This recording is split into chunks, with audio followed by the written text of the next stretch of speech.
Hi, I'm Grace Park, co-founder and president at DocDoc. I've been in the healthcare industry for the last 20 years.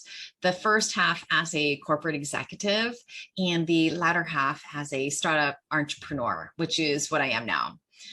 So to kickstart, let's first celebrate some of the good wins regarding achievements women have made over the years. Firstly is that in healthcare, in my sector, it's one with the highest representation of women at 65% of the workforce and 30% of C-suite. Secondly is that in education, today, more women than men are enrolling and receiving degrees. And I think this is pretty darn fantastic. Thirdly is there's a shift in mindset that I believe is happening.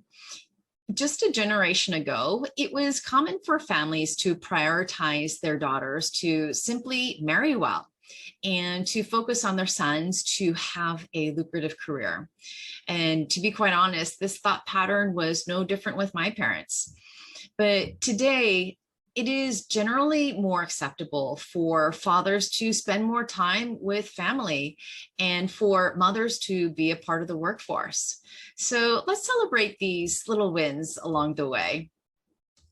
The question, however, is what's happening these days in companies in terms of pushing for gender equality?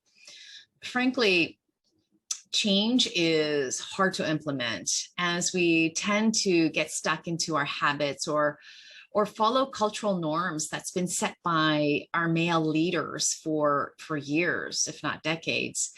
Or we may not even be aware of our unconscious biases. And so I believe that it takes a leader in the quietness of self-reflection and not in the midst of groupthink to actually say the buck stops here. Just imagining what role he needs to play to begin shifting the gears into motion to create a world that his daughter or granddaughter would thrive and not be discriminated simply due to gender. And so it takes someone to think like an owner, to truly prioritize gender equality, to make positive change to happen. And, rather than just simply continue with the status quo, just going along with the usual thinking and incentives aligned to achieve the short-term quarterly goals.